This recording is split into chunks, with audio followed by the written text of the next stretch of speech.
Good evening. The Virginia Public Access Project and the Schar School of Policy and Government at George Mason University welcome you to After Virginia Votes.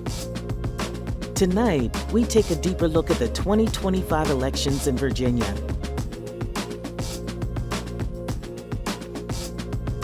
This live broadcast is presented by Walmart and made possible by our sponsors: Innova, the Apartment and Office Building Association, Carillion Clinic, Centera, Town Bank, Jean Marie and Tom Davis, Nancy and Edward Rice, and viewers like you.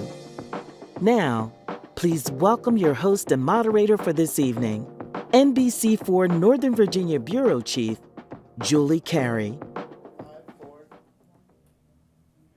Good evening and welcome to After Virginia Votes. My name is Julie Carey. I'm the Northern Virginia Bureau Chief for NBC4, and it is again my distinct privilege to moderate this unique event organized by the nonpartisan Virginia Public Access Project. The purpose of After Virginia Votes is to gain a deeper understanding of this year's elections in Virginia, to consider what those results mean for Virginia and what they might mean for the year ahead in Virginia politics. We'll focus most of our attention on the statewide races for governor, lieutenant governor, attorney general. We'll also look at those House of Delegates races. I'm going to be joined by two seasoned political professionals who will represent the two major political parties in this year's campaign. They've agreed to engage in a candid conversation in order to give us a behind-the-scenes look into the tactics deployed for these races. And then in the second part of the show, I'll be joined by Bob Holsworth and Mark Rozell, two of the most distinguished political analysts in Virginia. They're going to dissect the results and provide their insight on what this means for Virginia's political future.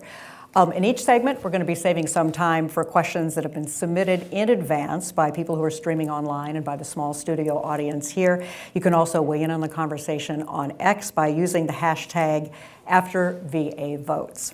So before we get started, though, let's take a look at a handful of data visualizations prepared by VPAP. They'll help set the stage for the conversations ahead today. First up, we show a map of the change in party performance between the 2021 gubernatorial election and the 2025 election. As you can see, every single county and city in Virginia shifted its votes to a higher percentage for Democrats. Now, let's zoom in at Hampton Roads region to explain what we mean. In 2021, Governor Youngkin won Isle of Wight County by 29 percentage points. In 2025, Winsome Earl Sears won by 14 points, showing a big shift to the Democratic candidate by 15 points. Next, we look a little bit deeper into the representation of each party in the House of Delegates. Prior to last week's election, Democrats held a narrow majority in the House of Delegates, holding 51 seats, with Republicans holding 49. But when the General Assembly session begins in 2026, Democrats will hold 64 seats, and that's the most they've held since 1988. 12 Republican incumbents lost their seats in this year's elections, tying 2017 for the most incumbent losses since at least 1997. 2017, incidentally, also the first year of President Donald Trump's first term. Now let's do a quick dive into the funding for this year's elections in the race for governor. Abigail Spanberger maintained a significant advantage throughout the campaign, whereas in the Attorney General's race, incumbent Attorney General Jason Miyares enjoyed a slight advantage over challenger Jay Jones for the majority of the campaign, but then received a significant boost after October 3rd when a story was published revealing texts Jay Jones sent in 2022 to a colleague in the House of Delegates. Those texts showed Jones using violent language directed at the former Republican Speaker of the House. And finally, as I'm sure you know, Virginia allows for no excuse voting 45 days prior to the election. That article on the Jay Jones text was released on October 3rd, and by that time, over 360,000 votes had already been cast in the election.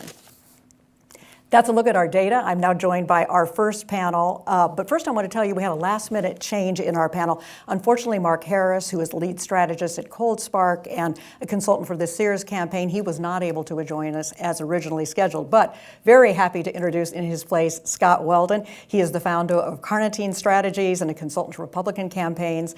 And thanks so much for stepping in at the last minute, Scott. We really appreciate it. His counterpart here tonight, Samson Signori, he was a campaign manager for Abigail Spanberger for governor. Welcome to both of you to After Virginia Votes. Thanks so much for being here. I want to start by asking you both to just tell us a little bit briefly about your connection with the campaigns this year, and a little bit about your bio. Go ahead, Scott. Sure. So I've been a political consultant here in Virginia for a little less than 20 years. I was the consultant on several of the House of Delegates races this cycle, and I work at the state and federal level. And Samson, campaign manager, that part's obvious. Yes. But tell me about your day-to-day responsibilities. Absolutely. First, let me just say thanks a lot for having us, Julie, and thanks to VPAP for everything that you guys are putting together here. My name's Samson Signori. I've been involved in politics for the last 8 years, grew up here in Northern Virginia. I first started working for Abigail back in August of 2021 when I ran her congressional race. Moved over in 2023 to run the coordinated operation for the State House and State Senate. Came back and we launched the governor's race in late 2023. And I've been her campaign manager since. Gotcha.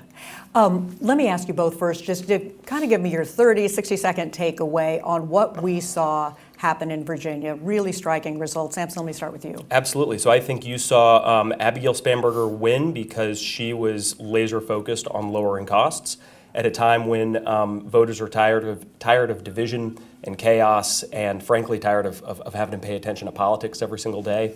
In Abigail Spanberger, they saw a candidate who was steady, who was steadfast, and who was laser focused on the issues that matter most to voters: lowering costs, boosting the economy, keeping our community safe. And that's why last Tuesday you didn't see just a landslide victory, but in my opinion, a coalition redefining victory. We won by over 15 points. That's the highest win since JFK was the president for a Democrat running for governor. And this was a coalition of working class voters who want to see lower costs. We saw boosted margins with African American, Hispanic, Asian American voters, and a huge swath of non-college white voters that were brought back into the fold too. Scott, similar take? Yeah, very similar. I would also point out that voters seem this year to be focused on cost of living and health care as much as any time in recent history. So I think, taking what Sam has said as well, I think all of that kind of coalesced behind also a kind of a weak candidate in Winsome and kind of a poorly run campaign to kind of give the victory that we saw last week.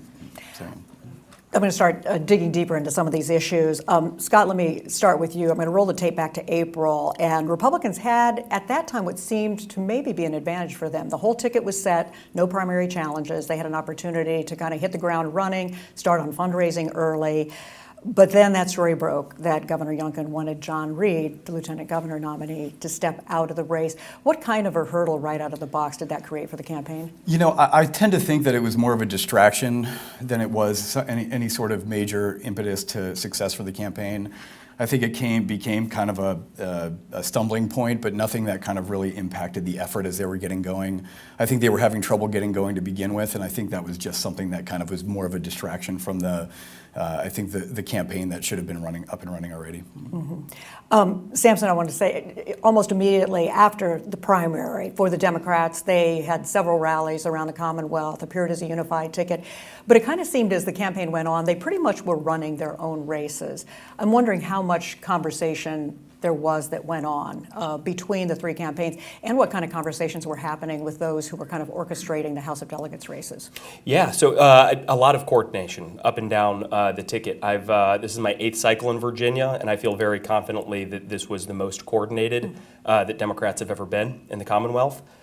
We had weekly calls with the Attorney General and Lieutenant Governor campaigns, bi-weekly calls with the State House caucus. Very much unified on, and that's one of the reasons why immediately after the primary, we launched right into a statewide bus tour, and wanted to be sure that voters felt not just visually that Dems were unified, but really, taking that message statewide. Mm-hmm. I want to talk about message too in both campaigns. Samson and I talked to Abigail Spanberger early on in that bus tour, again at the end of the campaign.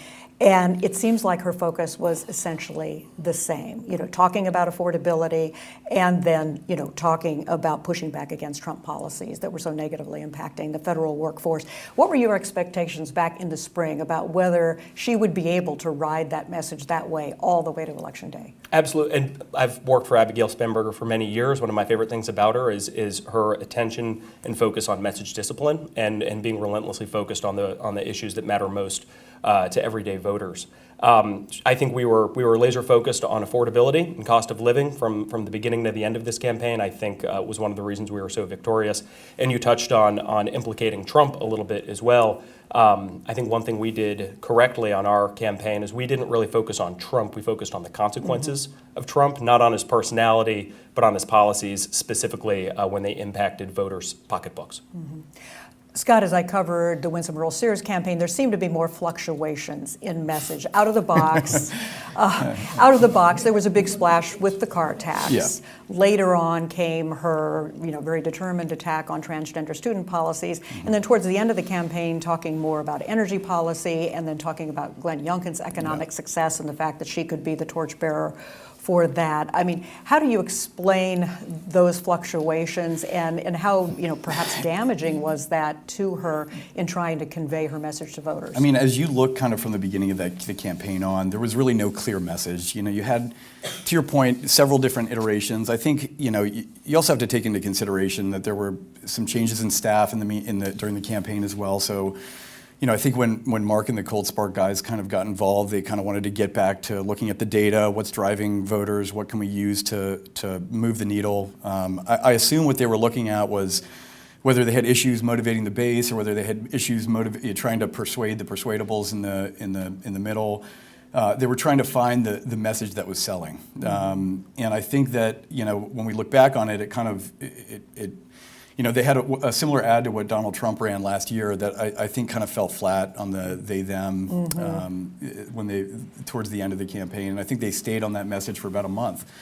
Similar on the bathroom issue, which I think was kind of one of the things where Abigail was head and shoulders kind of above on, where you had a laser focus on cost of living, health care, issues that were really percolating in people's minds, especially up here in Northern Virginia. We had a government shutdown in the midst as well. So trying to stay on message, I think was difficult, but I think they were trying to track where the data was driving them, where they needed to push it. But I think it was, I think the up and down of the messaging was just indicative of what the campaign was dealing with. A quick follow-up to that. Was it your sense early on that they would need to motivate the base? Why was that? Yeah, I mean, I think there was a little bit of, Donald Trump never gave a full-throated endorsement. The Republican Party has become the party of low propensity turnout. And the higher the turnout becomes, the better Republican Party does. So in this instance where you have kind of an unmotivated, low propensity Republican base, you've got to find a way to motivate them to show up.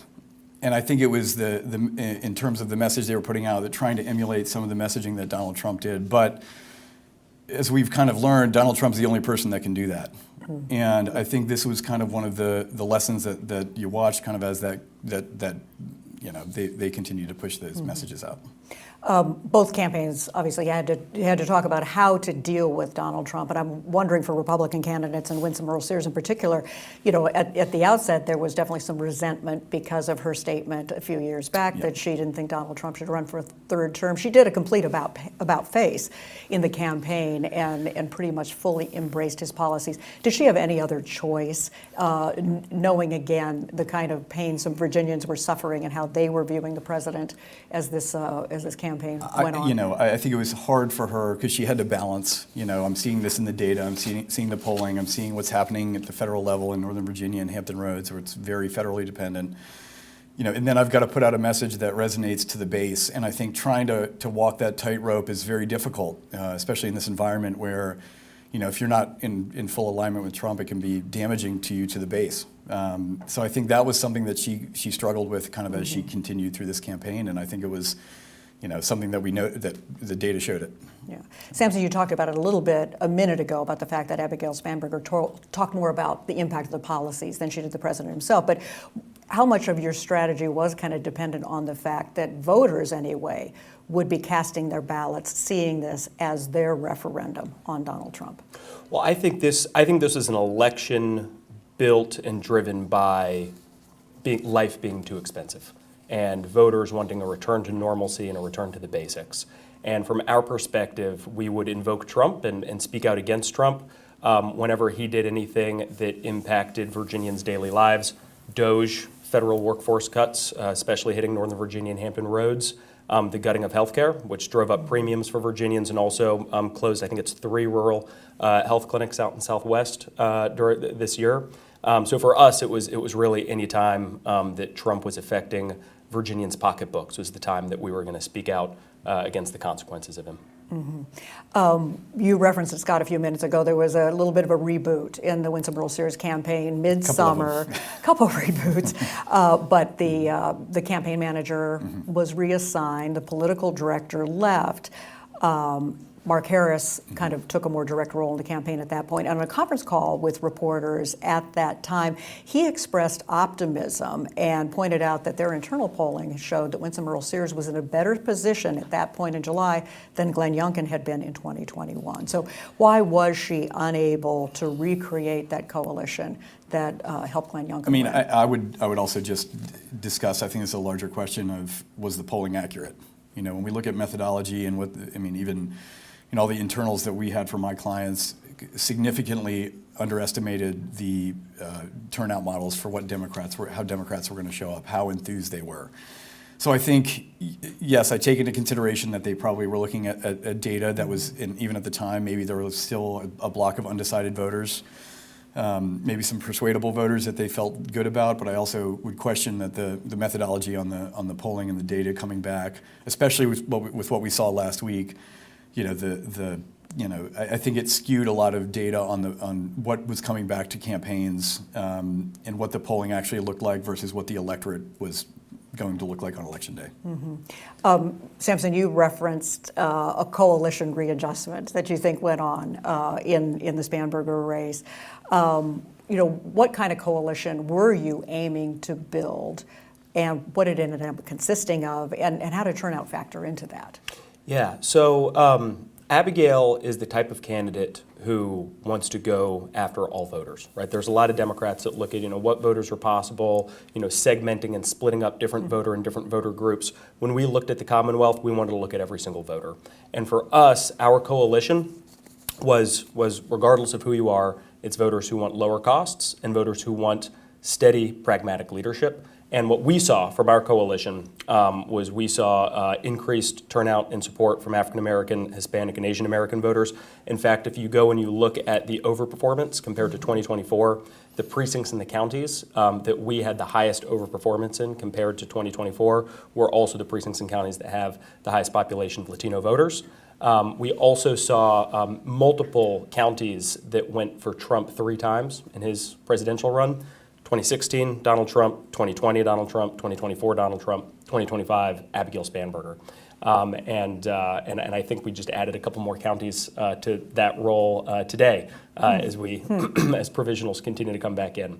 So our coalition was made up of mainly working class folks who want a steady, pragmatic leadership and lower costs. And you didn't leave the rural areas untouched. No. You didn't exclude them from your coalition. Absolutely not. And this is something that's always been true to who Abigail is as a candidate, and also her style of campaigning and the way that she reaches out to voters. We visited counties that Democrats have not been to in years. Just a couple weeks prior to the election, we were out in Lee County, which is the westernmost county. Fun fact, it's even further west than Detroit. But we had our bus tour, and our bus tour, our halfway point was in Lee County. And Abigail spent a lot of time, and in my opinion, far more time than your typical Democrat does, meeting with voters directly in their communities. And when we mean statewide, we mean statewide. And that also, of course, included more rural communities. Would you make the argument, though, now that this is a coalition that can last or is more born of the circumstances that we're in? I think if it's a coalition that is headed up by people like Abigail Spanberger, focused, pragmatic, steady leaders who are focused on the issues that matter most to Virginians. If that's the kind of leadership and the kind of example that's at the forefront of our politics, I absolutely think that's a coalition that can last.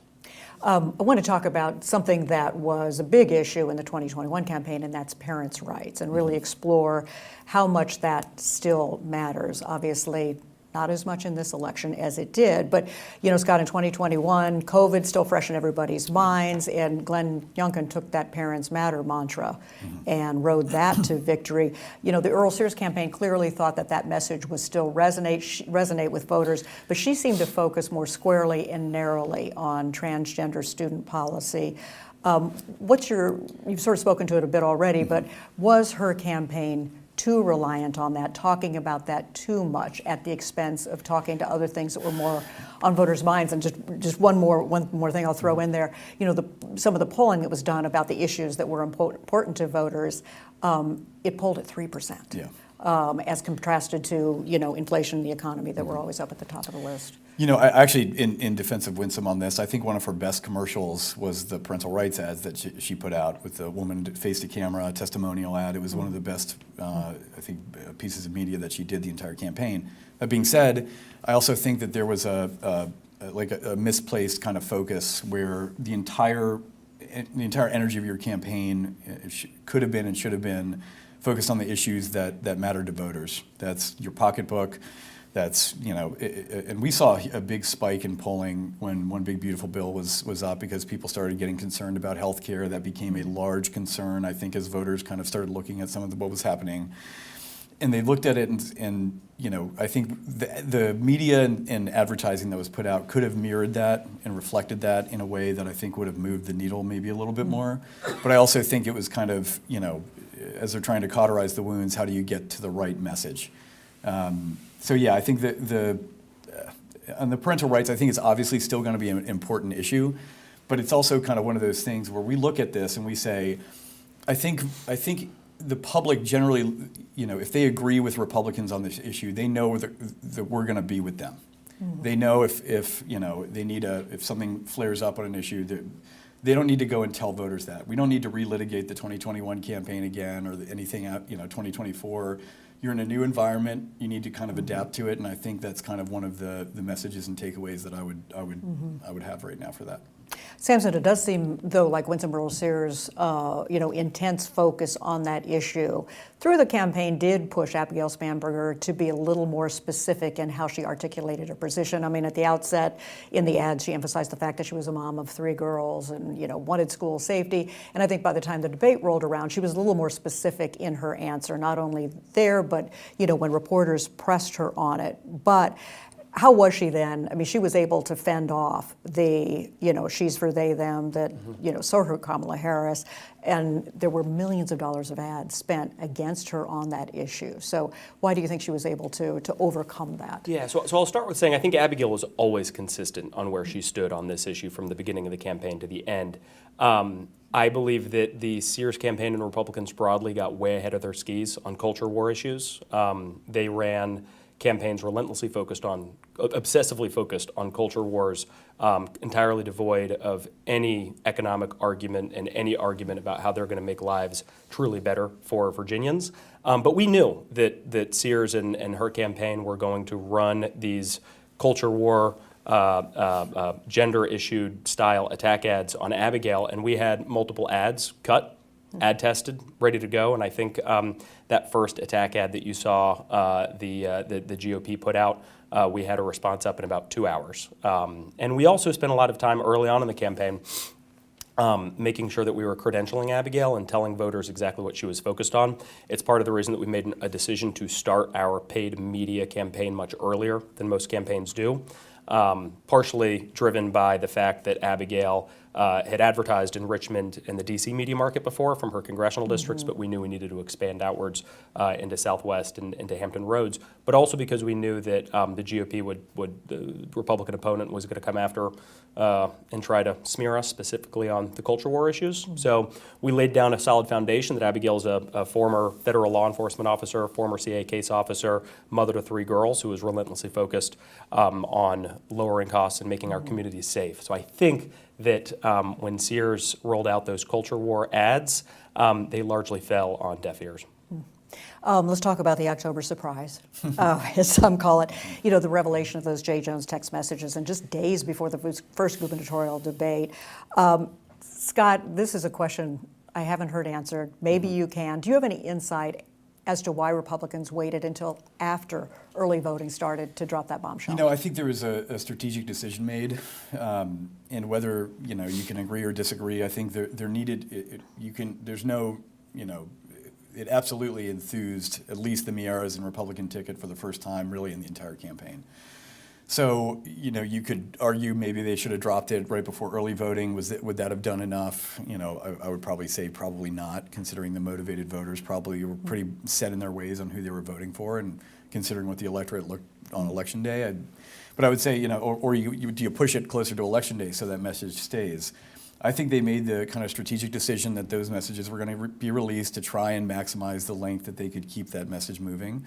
But obviously that's a decision that the Miera's campaign and the party made, and I think it was, like I said, the first time that the ticket really had some enthusiasm behind it, whether it was anti-Jones, because even if you saw the Winsome campaign shifted their messaging not against Abigail anymore, that wasn't working as well, so they shifted more on the J. Jones message and a couple other ancillary pieces around that. So I think when they make the decision to put that out there, I think they were trying to kind of keep it running as long as they could through Election Day, but that's just my opinion. I'll press the question a little farther, Sure. just because of my curiosity. Yeah. How widely known was it that something was coming? Even to me and to most people out there, I don't think many people knew. I think there were people that were, would say, oh yeah, there's always an October surprise, to campaign. Whether that's impactful or not is another question. I think this was, I don't think many people knew that this was coming. Samson, at that stage of the campaign, with the fundraising position you were in, with the polling that you were in, your campaign had to be feeling, pretty darn comfortable. But how much did the emergence of that text scandal kind of jolt the campaign a little bit, or cause, any kind of ripple? Yeah, so by and large, from the time that the scandal came out to the end of the campaign, we saw very little movement internally on our end, just from a polling perspective. We obviously, look, the text, Jay's a friend. I ran his AG race back in 2021.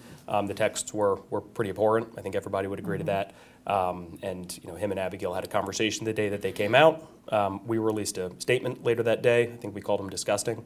And ultimately, we wanted to be sure that he apologized and made right, not just with political leadership, but also with voters.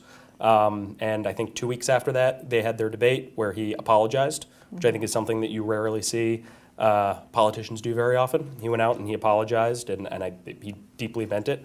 And on Tuesday, he was elected. It took a little while for him to do a public, on-the-air apology. There was a written statement fairly early on, but did your campaign try to influence that at all? Did you give any guidance there about how he should approach it? So the first conversation that they had and our campaign had with them was that we felt that the texts were really bad, and we asked that they apologize. I wasn't involved with much internal deliberations outside of that, but I know that I think before the end of the day, they had put out an apology and done something on air around it as well. So I'm sure everybody anticipated that would be a big topic at that debate, and I think in my script that night I described that gubernatorial debate as unlike any I've ever watched. Scott, let me start with you. What did you make of Winsome Earl Sears? It was obvious strategy, that unusual approach of interrupting not only her opponent, but the moderators to hammer away at the J. Jones texts, and the Republicans demand that Democrats and Abigail Spanberger call on him to drop out of the race. What did you think of that? I think to the public watching it, it was not something that was appealing to anybody. To many people watching it, I don't think they appreciated that tactic. I don't think it was good, but it gave Winsome the best, I think, ad that she had the entire campaign. So when she put out the question of her kind of pointing at the camera and talking to Abigail, I think that was probably one of her most potent advertisings. But I don't think the tactic itself is very impactful or helpful. I think we've seen that in a couple debates before, and the public doesn't walk away from that feeling good about how that went down.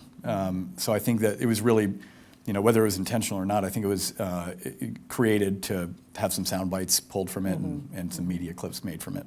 Samson, the text message must have altered debate prep a little bit. I mean, what was the plan for dealing with that? A little bit, but look, our position didn't waver, right? We wanted to be sure that voters had their opportunity to make their choice.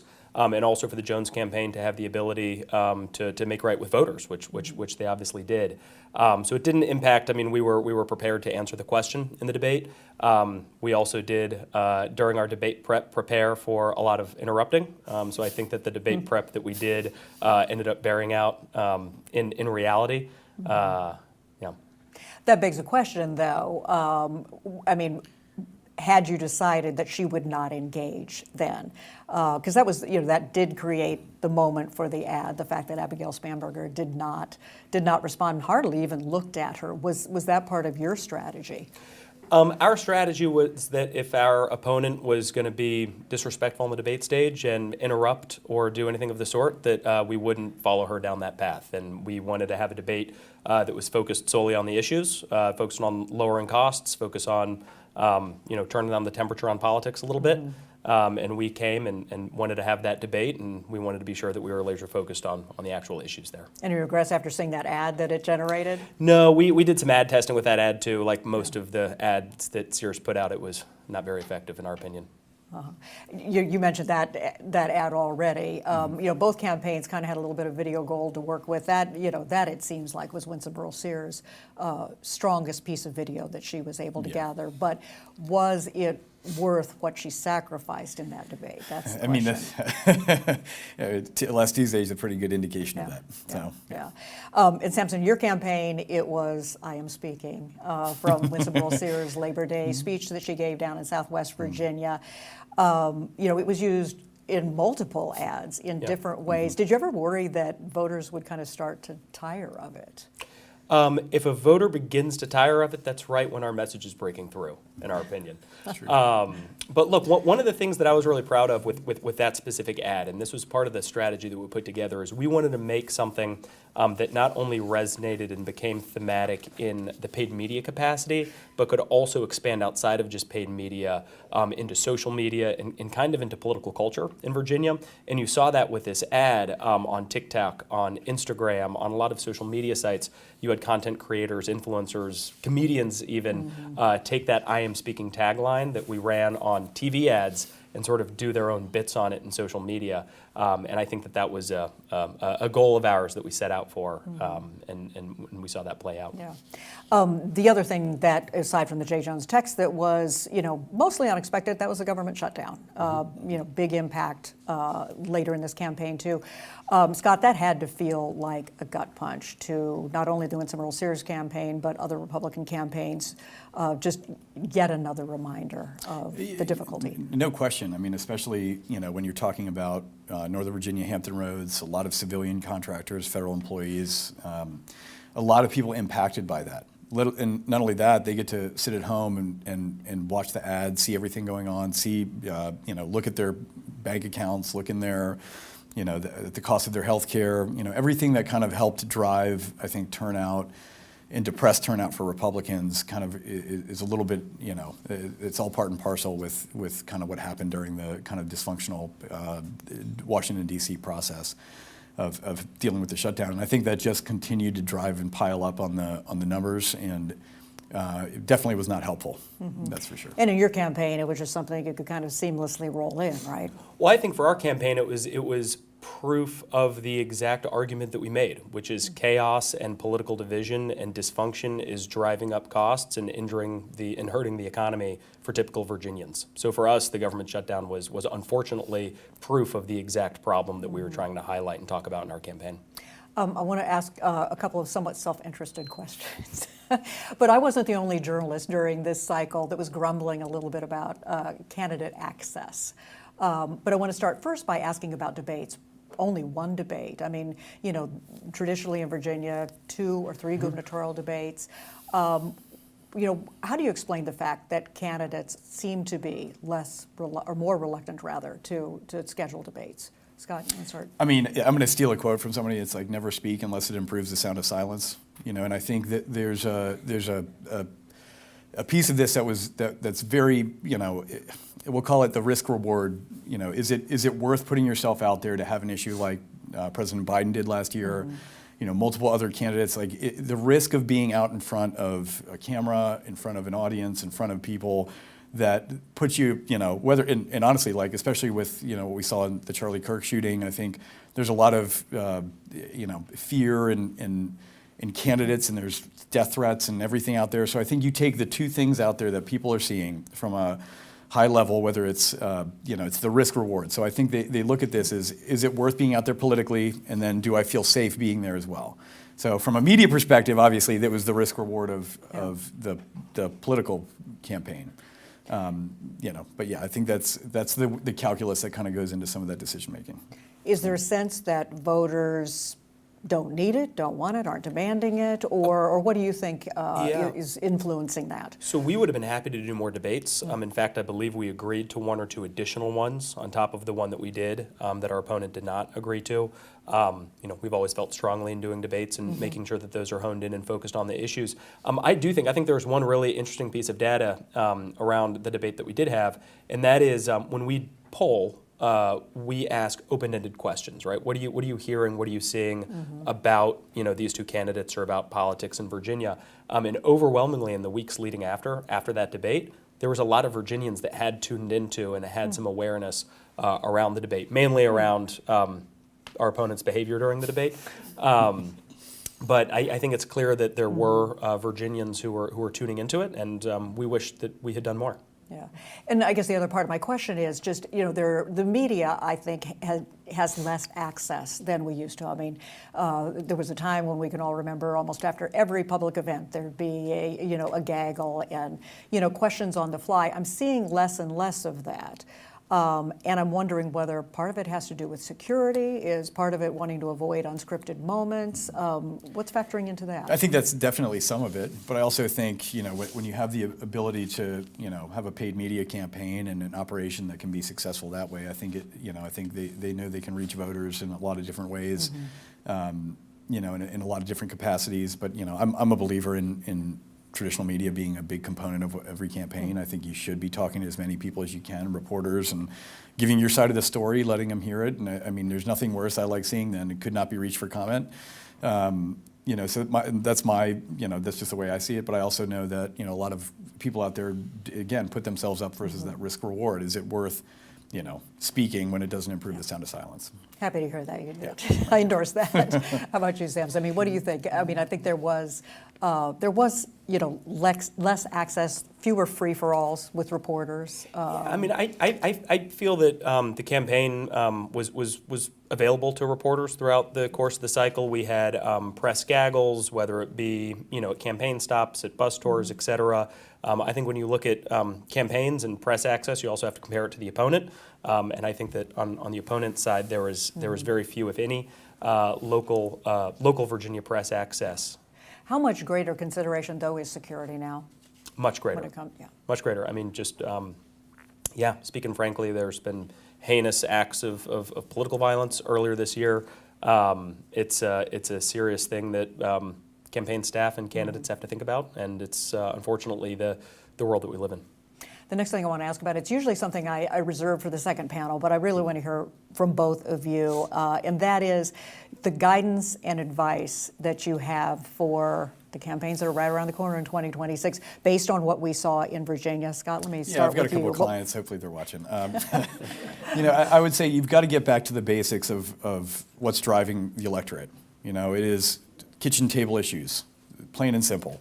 Cost of living. When I look back and we look at the message that we were pushing out, and yes, we can get into some and hit on the ancillary on the sides and edges on some of these culture issues if they're doing well. But at the end of the day, voters want to know that you're looking out for their pocketbook.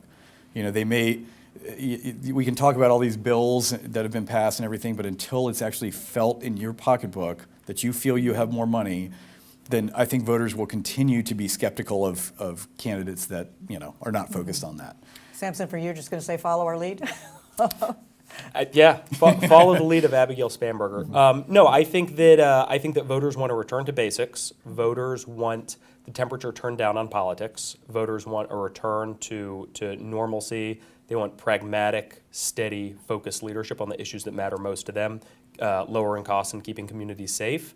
I think, and to speak specifically to Democrats here for a second, I think one thing that Abigail Spanberger did tremendously well is message discipline from the beginning to the end of the campaign. Oftentimes, Democratic campaigns get caught up in what I call sort of the grab bag of progressive issues. And for Abigail Spanberger, it was lowering costs and strengthening the economy and keeping communities safe from the start to the beginning, from the start to the end. And I think that that message discipline is something to be modeled. Of course, the next electoral test is not the midterms, but it could be this vote on redistricting, on the constitutional amendment. You know, if Democrats follow the plan that they have right now, there'll be a vote early in the session, could go to the voters in the spring. Scott, is that a chance for Republicans to kind of regain some of their footing? I think so. I mean, again, and how so? I think, looking at what happened last Tuesday and then looking forward to what may happen, there's a lot of time. I mean, we've seen a little bit of fracturing in the Democrat Party as of late with some of what happened with the government shutdown and several of the votes to kind of reopen. So I think there's ample opportunity to kind of build the right message in a fundraising apparatus to build a campaign around, rebuilding the seats outside of what we put in place, which was an independent, bipartisan redistricting committee. So I think there's plenty of time to kind of track where the message is going and what that looks like, and to build an organization and a campaign to push back against that. Mm-hmm. And Samson, for Democrats, who are going to be potentially pushing this, if they keep to plan, I mean, what's the chance that voters will kind of start to reject the idea and sour a little bit? If they do think back to the fact that, hey, we just voted on this a few years ago and we thought we were getting fairer maps. I mean, do Democrats have something to worry about in pushing the redistricting constitutional amendment? So I've been laser focused on just this past Tuesday, so I can't say I've done a whole lot of analysis into anything beyond. But look, I know Dems in the State House and Senate wanted to preserve optionality. So they took that vote before the Tuesday election. I've been in close touch with a lot of the leadership in the House and Senate to sort of see how things come together. I think there's more information to come, and we'll have to see. Mm-hmm. Any surprises for either of you? And I'm not talking about the J. Jones tax or anything like that. You mentioned something in a panel recently about an AI phenomena that popped up. Tell us about that. Yeah, so this was the question that I was answering on that was Crooked Cod and Pod Save America panel was what scares me about the future of politics. And for us, or for me at least, one of the scariest moments that we had on the campaign was that there was an AI video put out from the conservative social media ecosphere. And it was meant to look like a campaign ad that our campaign had put out. And apparently it looked just real enough that it got a lot of Democrats buzzed up. We got calls from a lot of political consultants, political operatives saying, "What kind of ad did you guys just put out?" And us having to say, "No, this is AI. This was not us. This was from the conservative ecosphere." And the other thing that was worrisome about it is, on X they've got the at Grok, Grok, the AI bot that you can tag in tweets and it'll tell you some information about it. And someone had said at Grok, "Is this really a Spanberger campaign ad?" And Grok had come back and said, "Yes, this is a campaign ad." And that was not the case at all. So that was something that was really worrisome to us, mainly just because of the lack of control on our end. Mm-hmm. What we can do is we can flag it for X, we can flag it for operatives who call us and ask if it's a real if it was a real ad. Mm-hmm. But ultimately, I think this is something that needs some policy change. It's also something that campaigns on both sides of the aisle are going to need to be armed and prepared for into the future. Scott, anything for you in that arena? Not necessarily. Not that I would say, this was a slow-moving train that we all saw coming. Yeah. And last question for both of you: is Virginia blue? Yes. Yes. I think Virginia has been and remains to be purple. Okay. Explain that a little bit further. Because so many analysts in the wake of this are just, saying, yep, it's blue again. I mean, look, I think... Not a battleground. Yeah. People back in 2017 said, Virginia is solidly blue. And I think that Virginians are inherently independent-minded. They are inherently voters who pay close attention to their politicians and what issues they're focused on. And I think that look, we were the only race in the nation to actually flip a seat from red to blue on Tuesday nationwide. And I think that this remains a battleground state, one that Abigail Spanberger just won quite handily. Great conversation. Thanks so much to both of you, Scott Weldon, especially for jumping in at the last minute. I'm done speaking. You've been waiting for that one. Samson, Signori, thank you very much to both of you, and we'll be back in just a few moments with our top-notch political analysts. American-made tour? Follow me. Over 2/3 of what Walmart buys is American-made. There's healthy dried fruit from California, clothing sewn in North Carolina, and jams from right down the street. And when Walmart buys from American companies, that helps those companies grow. We've doubled our Walmart business. And hired more folks. Well, I guess you could say you're doing just peachy. Oh, wow. You get it? The Virginia Public Access Project is critical to providing information to the general public about what's happening in Virginia state and local politics and government. Anyone of any age can come to vpap.org and find this sense of calm and clarity and access this information that they didn't know before. VPAP is here to be a resource for people that want to participate in their government. It takes data from politics all around the country and in our Commonwealth, bringing you the news, legislation, and bills all in an easy to digest package. They're vetting the information, so I know this is truthful, I know this is real. It's not trying to sway you. It's a tool to ensure that people be informed, and we're just providing the information and the facts from which then people can start to have conversations about what it means to them. VPAP has almost 30 years of experience providing nonpartisan political information, so you can feel confident that you can use our resources and share that you're using them because it's coming from a reliable source.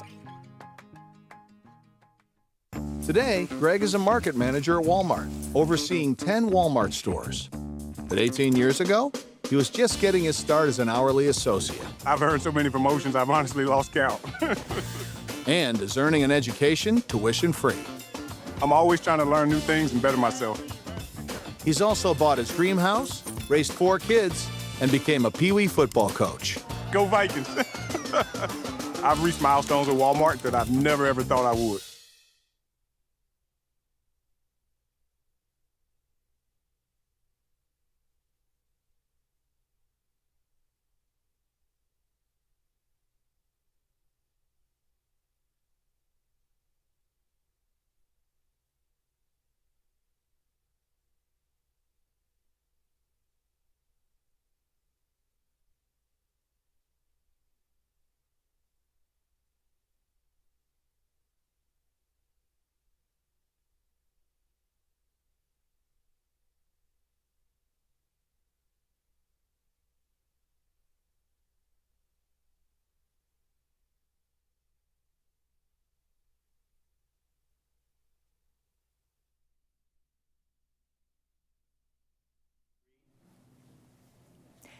Welcome back. I'm now joined by our 2 distinguished political commentators. We'll be discussing the results and what they mean for Virginia in the coming year. I'm pleased to welcome Dr. Robert Holsworth.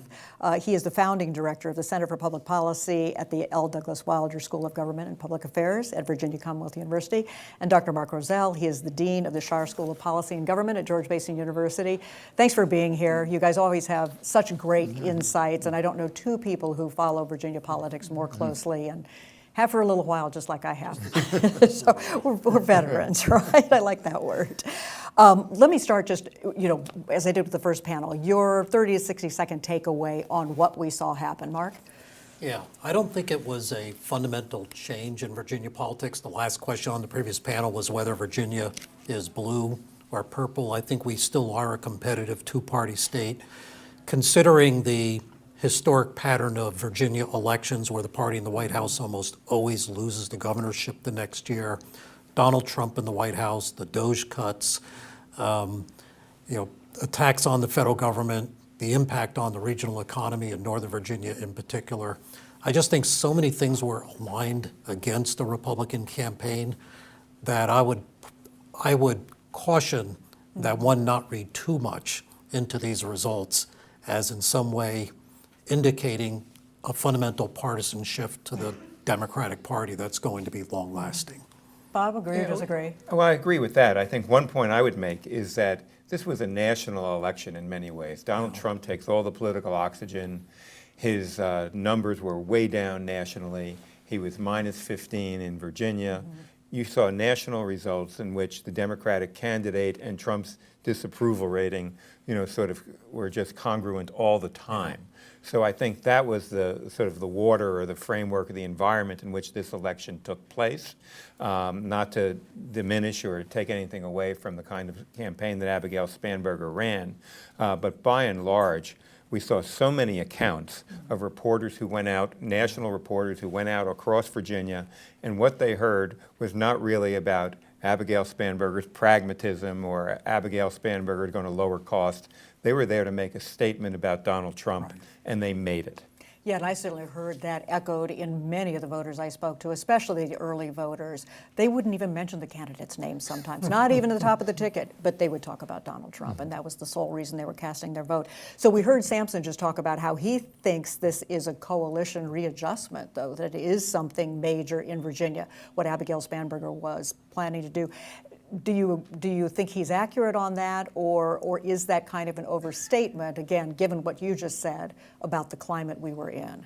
Yeah, I think it's an overstatement. Certainly Virginia has trended increasingly blue, but as the 2021 election shows, Virginia can flip red under the right circumstances.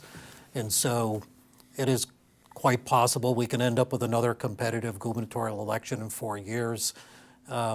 And go red again. So I don't want to read too much into it. And I think if you're looking at coalitional change, let's think about next year's elections and what happens in the midterms. And maybe that will be a little bit more telling as to whether this is part of a trend over time. But I would not read too much into one election cycle.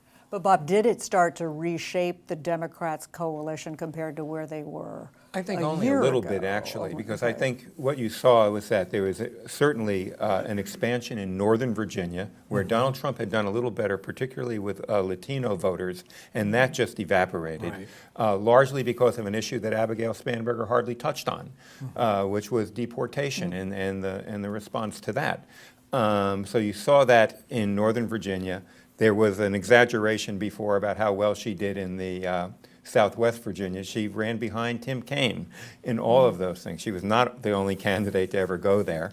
But she ran very, very well in the African American community.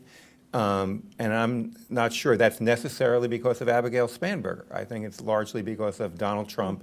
And I might add the enormous job that Speaker Don Scott did in raising money and turning out voters in these competitive, 13 competitive seats that the Democrats targeted. That was just, I think, a phenomenal job that was done there. So there was a good, I think, coordination between Spanberger and the Democrats in the House, but I wouldn't minimize how successful the Democrats were in mobilizing voters in those competitive House districts as well. And we'll talk about some of how this impacts the future, but I want to kind of stay on what happened in the election. You know, Donald Trump's been on the ballot 3 times in Virginia, but did he perhaps have his biggest impact this time when he wasn't on the ballot? Well, let me just say that it's the same thing happened in 2017. You know, the top of the ticket didn't win by as much. Northern won by 9, Spanberger won by a little 15 plus, but the House of Delegates were the same. The Democrats took 15 seats in 2017. Probably easier terrain because they only had 34. But in the 8 years of Donald Trump, the Republicans have gone from 66 seats in the House to 36.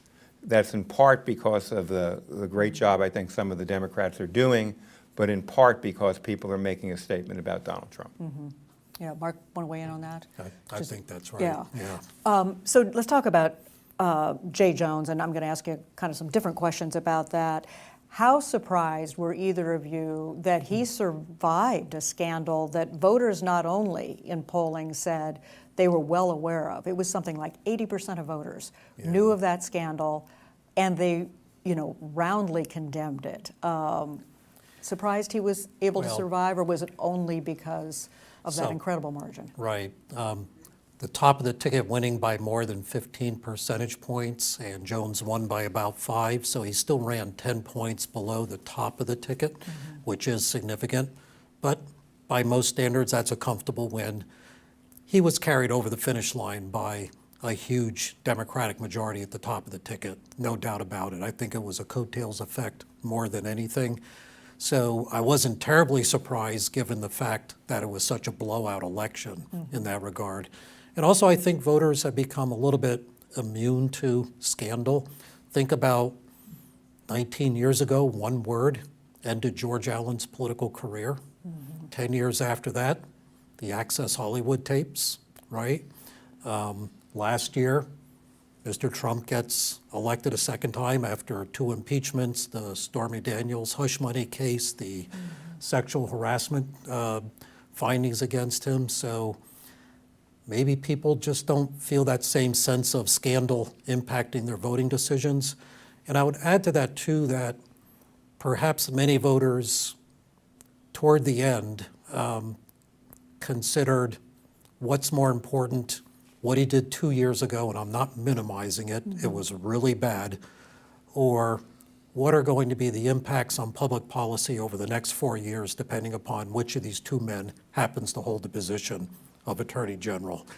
And a rational voter, I think, could easily make that calculation and say, there's something much bigger at play here than this one really bad thing, but it doesn't outweigh the importance of that job and what the next Attorney General is going to be doing.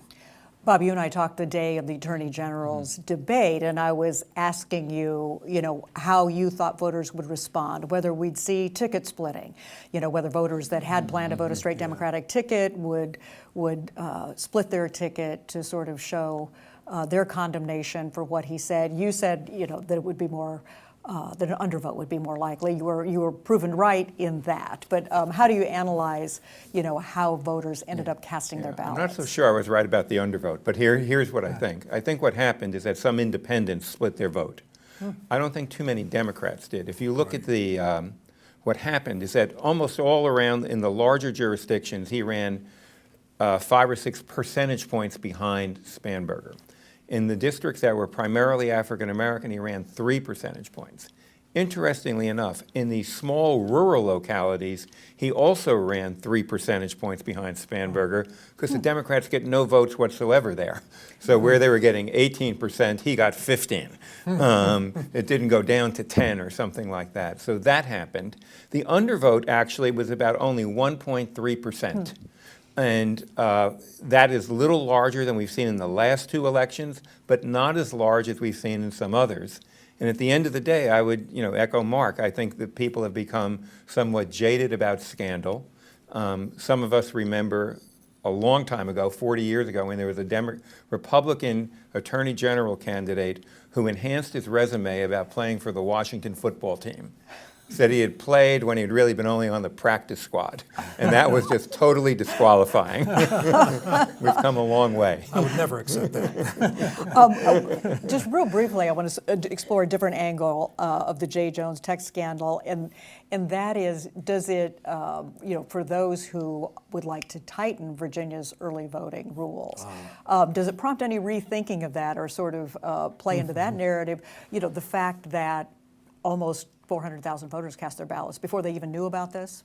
Okay, General Assembly, put an end to this. That's my take. 45 days before Election Day is too long. It really is for early voting. At least shorten the period of time. October surprises have become the norm. They're not the exception anymore.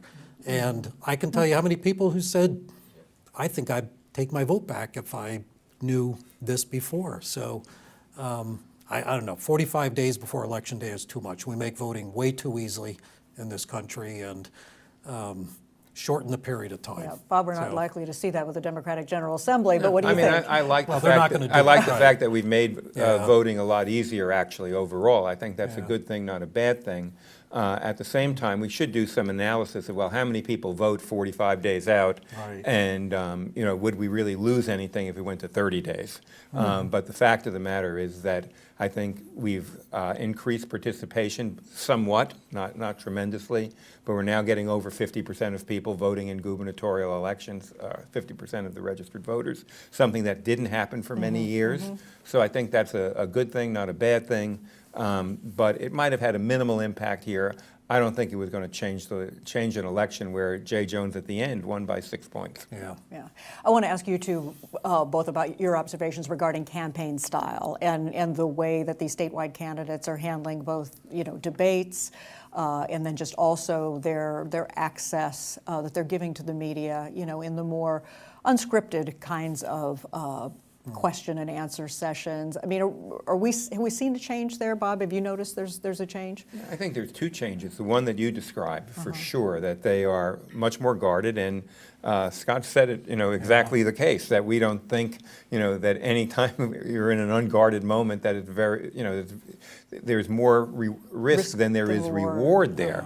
So they don't really like that, and no one really wanted the debates. Spanberger did agree to some other debates, but the first debate they usually have early on with the Virginia Bar Association, they didn't even answer the request. I mean, they just blew it off. So you're seeing a little bit of that go on as well. The other thing that's happened, I think, is that there's not as much media.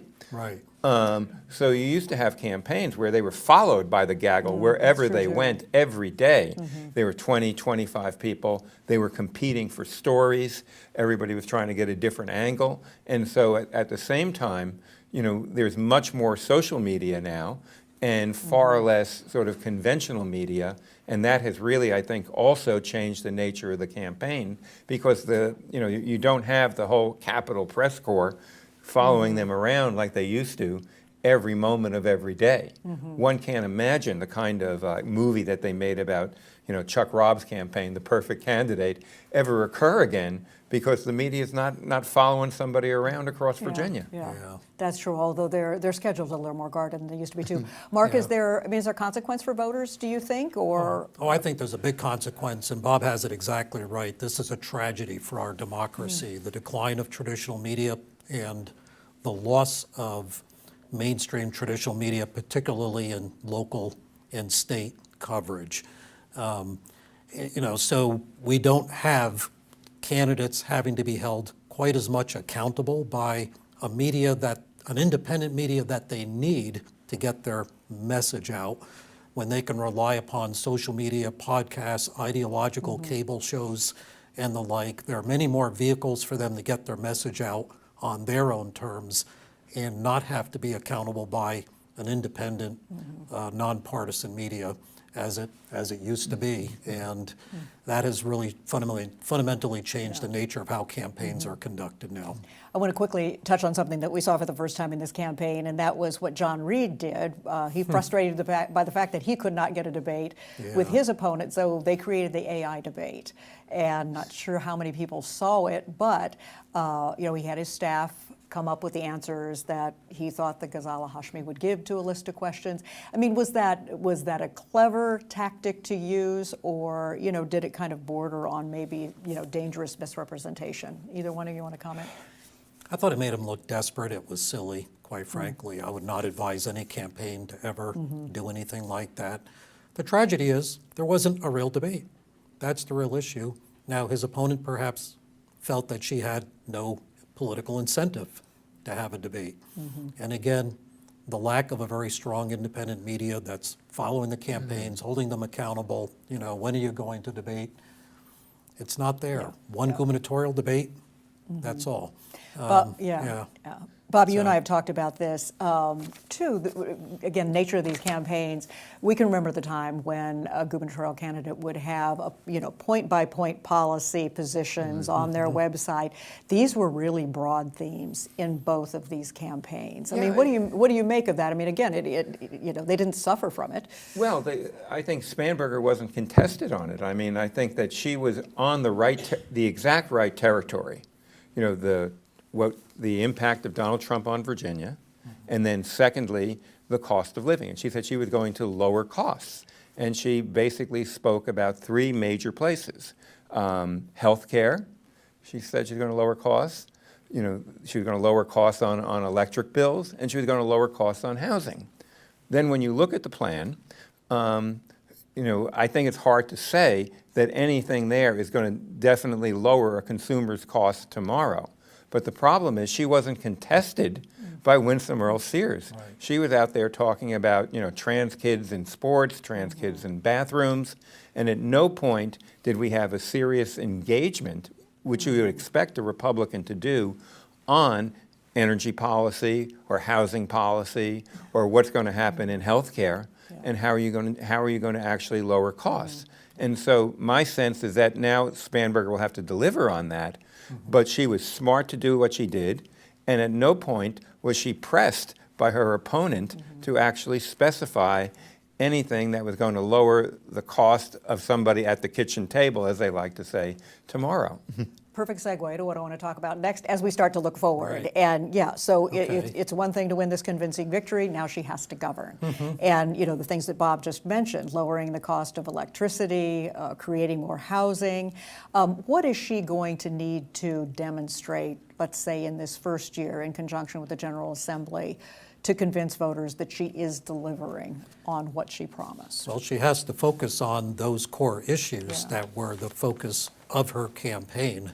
If there is any mandate at all for her election, the issues that Bob just mentioned, right, the affordability issue and the like, these are really hard things to do, by the way.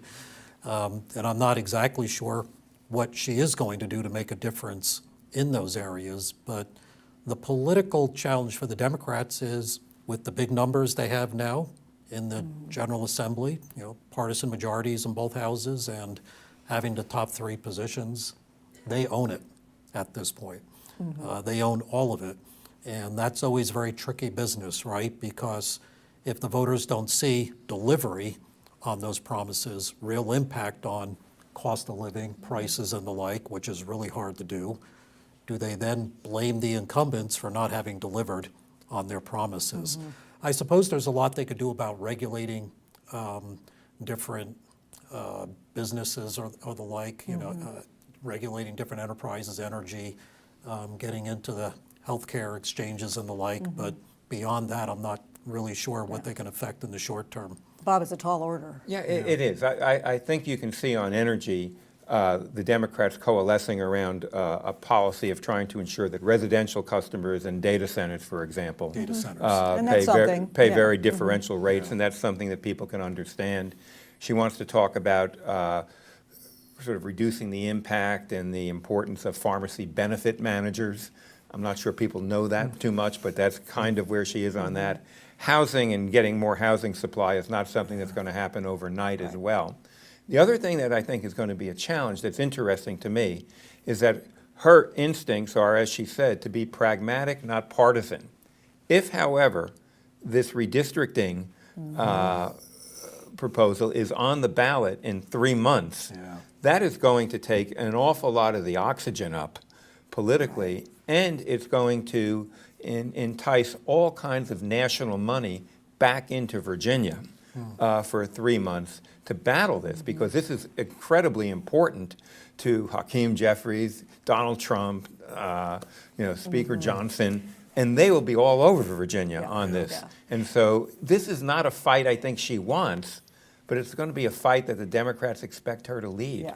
Yeah, you and I have talked about this. You think she is going to have to be a cheerleader for that, whether or not it distracts from, what her main mission is. It's a challenge. She's going to have to walk and chew gum at the same time, because she has her first, legislative session as well right here. And that's not going to be a picnic either, because where the economy may be going could be much tougher for her than it has been for Youngkin. But at the same time, this is a huge national issue right now, pressed by Hakeem Jeffries, responded by the courts, and it's going. I think from her perspective, maybe if the courts delay it, that might even be better for her right now than have to be there. But people looked at Newsom and what he did, and that has catapulted him nationally. And rightfully or wrongfully, they're going to expect Spanberger to be out in front of this as well. Mark, the other thing voters are going to be expecting of Abigail Spanberger is to push back against Donald Trump's policies. What are the ways you expect to see her show her resistance? We've seen one already this week, the letter she fired off to the UVA Board of Visitors saying, stand down on appointing a new president, wait until I fill out the board with my appointees. And I actually have an audience question on that front too. What does the governor-elect intend to do about the lawsuits against George Mason? So where do you see her demonstrating pushback and resistance? Yeah, and I think she has to be careful because she doesn't want to, at the outset, put a bullet target on her back with the current administration in Washington. She's going to have to, if she is really as pragmatic as she says she is, find ways to work with the administration in Washington. And so getting into a back and forth with them on some really divisive issues could ultimately backfire for her.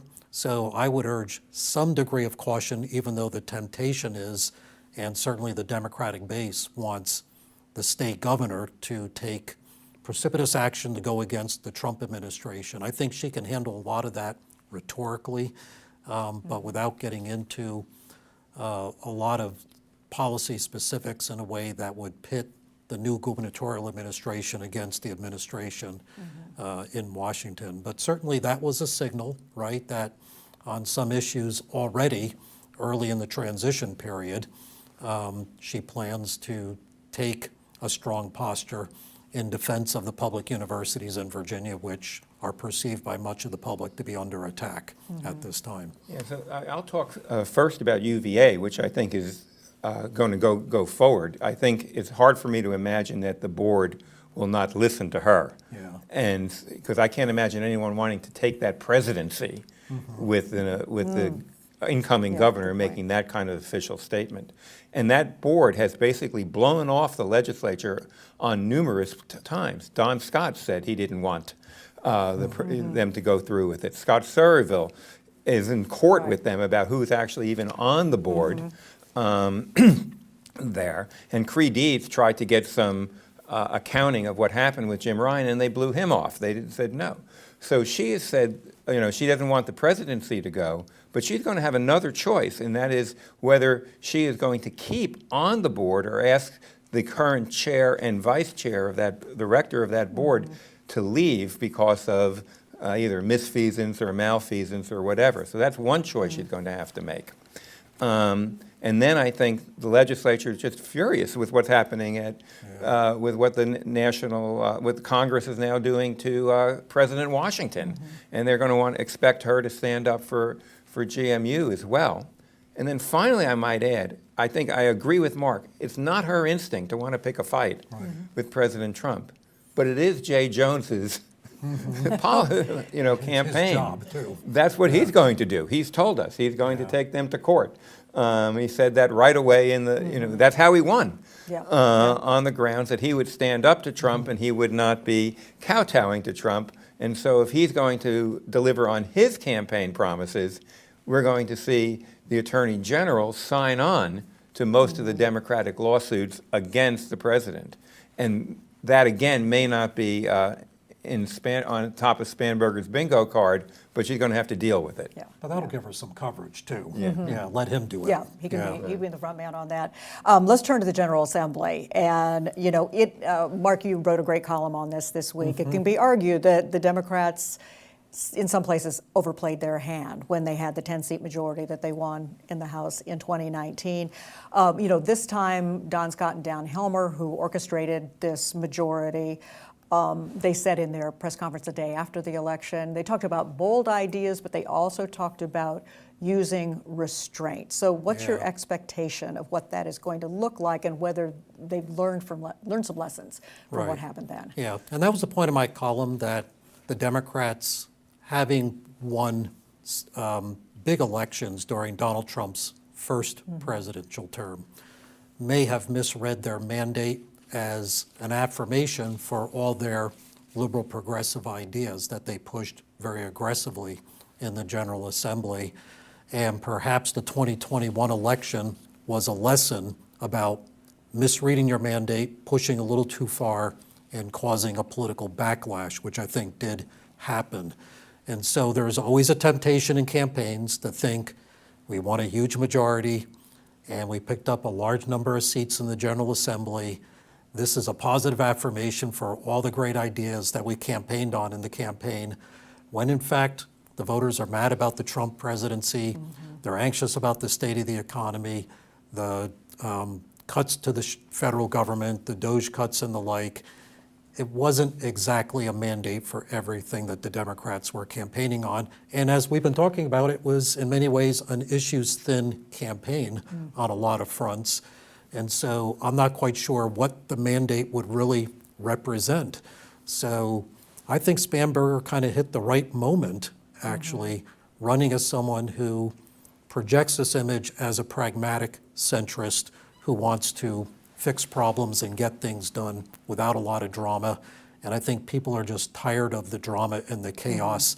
And she's the exact opposite of that, and people responded to it. But that's not a positive affirmation for this or that public policy idea. Well, they used the term mandate in that press conference, but... Well, you know, what's interesting to me as well is how does she get along being really a newcomer to state government with the people who are here permanently, i.e. the General Assembly. And I was struck by an article that Michael Martz did in the Times-Dispatch about the 3 comments from the leaders. Scott Somerville said, I hope she's not like Youngkin. Don Scott said, well, we're all Democrats, but it's not going to be hunky-dory. And the inimitable Louise Lucas said, you know, I didn't support her for 6 months. I did come around, and I hope she has her listening ear on. So this is going to be, you know, interesting to watch how she kind of negotiates with an assembly who understands that it's a 4-year governorship, and they have their priorities. And it will be interesting to see how many of the 400 bills that Glenn Youngkin vetoed that they bring up. Wow. What I saw on the restraint might have been a very specific issue, and maybe I'm reading into that. I think Don Scott might have meant 2 things. One, to the new people, take it easy. Or he might have meant something about right to work, because that's a big issue in the Virginia business community. Every time I talk to a business group today and of last week, that's all they're talking about. You know, is they're going to protect right to work. And that is a big deal to the business community. And I was thinking that maybe Don Scott was saying, you know, we'll do, you know, the minimum wage, we'll do paid family leave, we'll do collective bargaining for public employees, but we're not going to just go and do that one thing that will all of a sudden make it more difficult for us to raise a lot of money and could have an impact on the business rating in Virginia. And Spanberger has already said she would prefer not to be given that bill. She might support a reform, but she wouldn't support elimination. That's what I read out of Don Scott's comment. Great points. What about Republicans? Obviously, the first thing they're going to do is try to make a stand against the redistricting constitutional amendment, but what's going to be the role of Republicans in this General Assembly? Well, their numbers are so thin, they're not going to have any power. In the House, for sure. Yeah. I mean, they could put up, you know, a bunch of brochure bills, things that they can run on in 2027 and set up a bunch of issues for the next election cycle at this point. But as far as getting anything done legislatively, I don't see any path for the Republicans at all, given their numbers. You know, there used to be more centrist Democrats, conservative Democrats in the Senate. When you had Chap Peterson or Linwood Lewis, you had a set of people who weren't always Joe Morrissey, you know, who weren't always dependable on the Democratic side. I think they have more dependable Democrats now for the most part, and so they can probably do what they want to do for the most part on that front as well. But still, I think, you know, here's a person who has never been in Virginia state government, who has to now come and govern, and it'll be fascinating to watch how she operates this, who she brings in, and what kind of Virginia hands does she bring in compared to people that she's familiar with from the federal side. So what lessons will be taken away from this for the 2026 midterms in Virginia's congressional races? How does this inform them? Yeah. Are we going to have maybe one congressional race that's competitive, the second, right? Well, it depends what happens see with what the map looks redistricting. like. Oh, yeah, well, Yeah, yeah, of that's course. right. Yeah. But Bob, what do you Sorry. think? What do you think the candidates are going to be, looking at in this? I think they're looking at the same. They're going to be looking at what Spanberger did and what happened nationally, and people who were able to appeal to voters on these, clear pocketbook issues while criticizing Donald Trump are successful, and they were successful regardless of their ideology in some ways. You had Spanberger and Mikey Sherrill, and then you had Zohan Mandami with almost the same message in some fashion. From very different political perspectives. I think you're going to see that again on the Democratic side.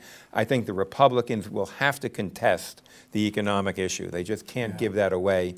And their challenge is what happens on the health care issue, I think, because that to me is the real ticking time bomb for them, with people having these excess increases in their ACA and then Medicaid getting ready to go that year later. It's going to be a tougher environment for Republicans. The second, and if we don't have the redistricting, the Democrats, I think, are also going to try to make a run at the first district with Rob Whitman. Right. We've already seen Shannon Taylor, who just lost to Jay Jones by a 1.5 in the primary. She's announced that she wants to run, and there's a whole bevy of people getting ready to do that. So we'll see what happens there. And Mark, is what happened in Virginia in a kind of model nationally again in 2026?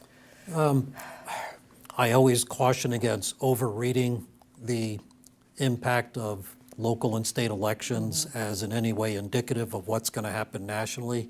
Nonetheless, Bob is right. Candidates in different parts of the country, even though running from different ideological wings of the Democratic Party, still focused on affordability, cost of living, housing, things that really matter to voters on a day-to-day basis. So clearly there are lessons there to stick to the fundamentals, and I think this election showed that people were looking for candidates who have answers to the issues that they're most concerned about and are willing to address them.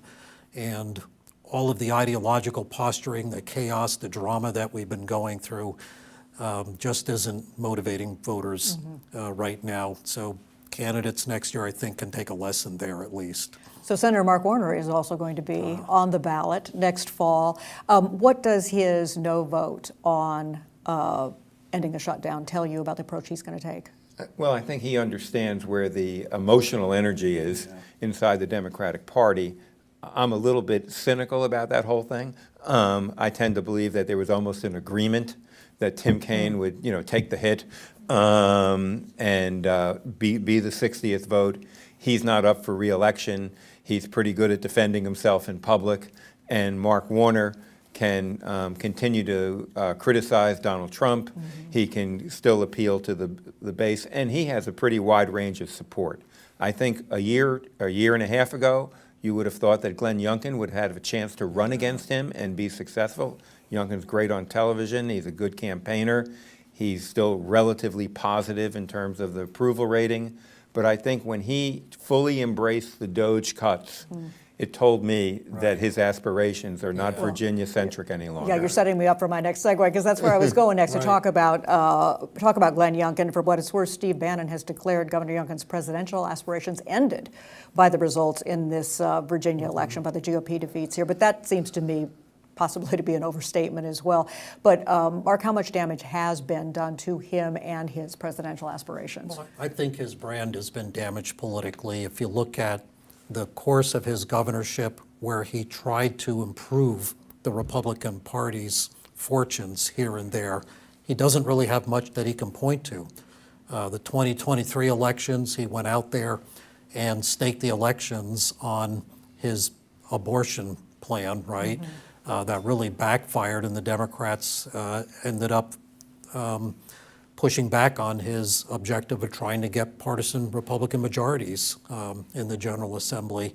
And this election cycle was a huge repudiation at a time when Earl Sears was running at the end of the campaign a stay the course kind of message with the Youngkin administration. So I don't see a lot politically that he can point to right now that is going to make a really good case for him to run a national campaign. Yeah. I don't see it. Yeah. Bob, let me ask you about Jason Miyares. He's made it clear he's not finished. He wrote "See you on the trail ahead." What do you see as the likely path for him? I think he clearly is thinking about running for governor next time. And I think if you look at the Republican campaigns, he comes out the best. Right. Even though he lost, he was an impressive candidate. Anyone who watched that debate has to say that he was pretty masterful, I think, as a debater. The evening when he lost, he gave another, I thought, wonderful speech. He's really gotten better in public, I think, than when he first came here. He's pretty seasoned. He knows what to do. I think he has the support of people like George Allen and the business community much more than Winsome Earl Sears would. So I think if you're looking at a Republican bench right now, which is pretty thin, unless you go really outside of it and get a newcomer like you had with Glenn Youngkin, Miyares looks to me to be in a pretty good position. And I don't think he was too damaged by this loss, because I think you have to lay it at the hands of both Trump and the most miserable gubernatorial candidate I've seen in 40 years from Earl Sears. Mark, agree that he can rebound then pretty well, but there's a big time span between 4 years. He's a young guy. Bob's analysis is absolutely on target. He's a very talented candidate, and he was smart not to get into the gubernatorial campaign. It's not clear he would have gotten the nomination, and if he did, we wouldn't be talking about his political future so much right now in what turned out to be a wipeout election cycle for the Republicans. Maybe he could have held down their losses a little bit in relationship to the actual outcome in this election cycle, but that would not be much of a bragging point for running again in 4 years. So I think for himself, he did absolutely the right thing. Who else do you see, Bob, coming off the bench in either party 4 years from now? Don Scott, if he wants to. That I think he has one of the most remarkable rises that I've ever seen in American politics. Here's a person who spent 9 years in jail, gets his rights restored by Bob McDonnell, passes the bar, 4 years later gets elected to the House, a few years after that orchestrates a coup and becomes the leader of the Democratic Party. Then he orchestrates this campaign, 13 targets on Republicans. They win all the pitches, a perfect game. Raises money that was just inconceivable. In most of these competitive House elections, the Democrats outspent Republicans not 2-1, but often 3-1 and 4-1. He just seems to me to be an absolute star, and that if he wants to leave the speakership and has an aspiration to culminate his career as governor, he's going to be very tough to beat in the Democratic Party right now. How about another Congress member like Spanberger did? McClellan, Vindman?